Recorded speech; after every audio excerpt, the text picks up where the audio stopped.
Pour débuter cette série de présentations sur Ebola, je vais aborder l'effet de l'épidémie d'Ebola sur le système de santé, ainsi que sur la mortalité dans les deux grands centres urbains que sont Monrovia au Libéria et Freetown en Sierra Leone. Ça rime, mais après c'est beaucoup moins drôle.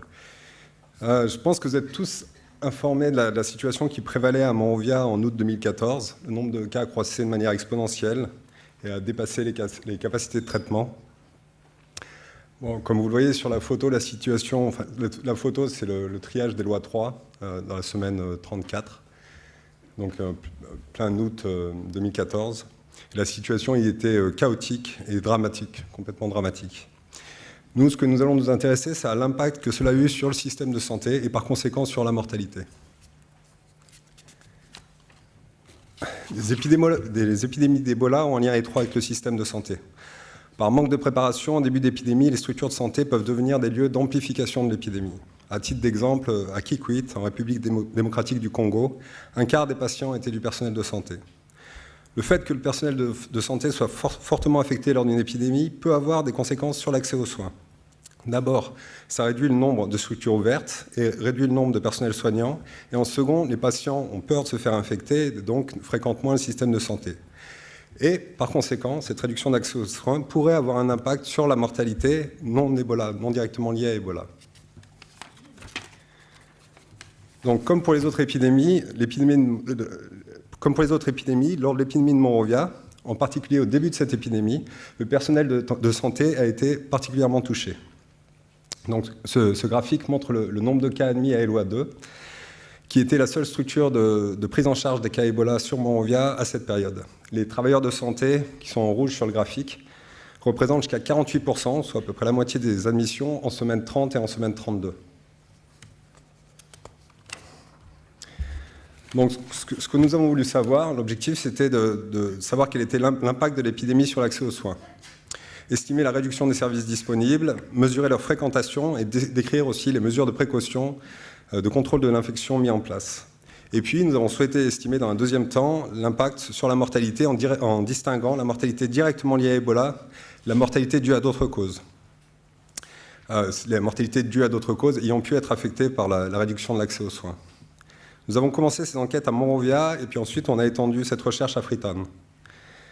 Bon, cette recherche avait pour un but d'orienter la riposte opérationnelle, le choix entre autres de distribution massive d'antipaludéens et un des choix opérationnels basés sur cette hypothèse de manque d'accès aux soins. On a fait 3 enquêtes transversales. Une enquête sur les structures de santé à Monrovia et 2 enquêtes de mortalité rétrospective à Monrovia et à Freetown. Une étude portant sur les structures de santé à Freetown a été faite par un autre acteur. À Monrovia, on a choisi de faire les enquêtes par téléphone. Cela afin de diminuer le risque d'exposition des équipes. Et puis pour l'enquête sur les structures de santé, ça nous a aussi permis de raccourcir énormément les délais. Sur Freetown, l'incidence étant moins forte, on était plus tard dans l'épidémie, nous avons choisi de suivre une méthode plus habituelle en grappe et en visite à domicile. Alors, les résultats. Ça, c'est les résultats sur l'enquête sur les structures de santé à Monrovia. On constate 2 faits marquants. Le premier fait, c'est que de nombreuses structures étaient fermées ou seulement partiellement ouvertes. Nous n'avons pu joindre que 70% des structures, et parmi celles-ci, 25% étaient fermées et 18% partiellement ouvertes. En conséquence, le nombre de consultations et le nombre d'hospitalisations à droite avaient réduit de moitié entre août 2013 et août 2014. Cela peut s'expliquer par les infections du personnel, mais aussi par la crainte de l'infection par le personnel. Le second fait, c'est que même dans les structures toujours ouvertes, celles-ci, là où la capacité d'accueil était finalement peu réduite, parce que toujours ouverte, la fréquentation avait baissé. Cela témoigne d'une baisse de la fréquentation. Donc la population était devenue réticente à venir dans les structures de santé, sans doute par crainte de l'infection. Ce qu'il faut rajouter sur cette enquête, c'est qu'on n'avait pas inclus JFK et Redemption Hospital, qui sont 2 hôpitaux de très grande taille à Monrovia, pour des raisons pratiques par rapport à l'enquête. Mais ces 2 hôpitaux totalisent 600 lits, et ces 600 lits étaient fermés au niveau de l'enquête. Donc le nombre d'hospitalisations, de réduction de l'hospitalisation était même plus gros que ce qu'on voyait lors de cette enquête. Cette crainte de l'infection par la population, il faut reconnaître qu'elle n'était pas totalement injustifiée. Sur les structures de santé qu'on a qu'on a enquêté, les mesures étaient apparemment très insuffisantes. 87% des structures de santé n'avaient pas mis en place de système de triage. Cela, et puis l'absence de définition de cas, suggère qu'en cas d'une arrivée d'une personne avec Ebola dans une structure de santé, il y avait un fort risque de contamination.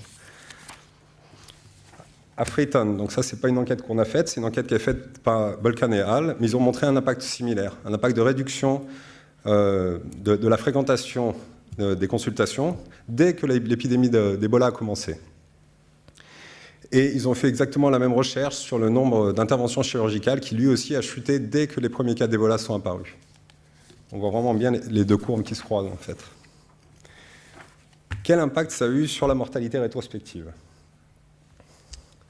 Alors, sur la mortalité rétrospective, on a pu inclure 917 et 898 ménages sur les deux enquêtes, à Monrovia et à Freetown.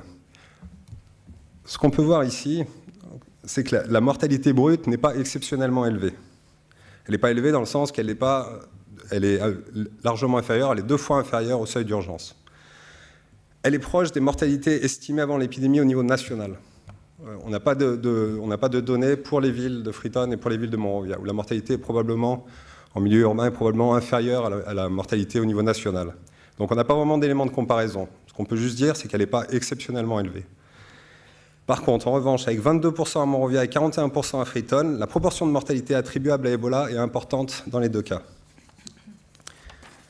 Notre enquête a plusieurs limites. Nos enquêtes ont plusieurs limites.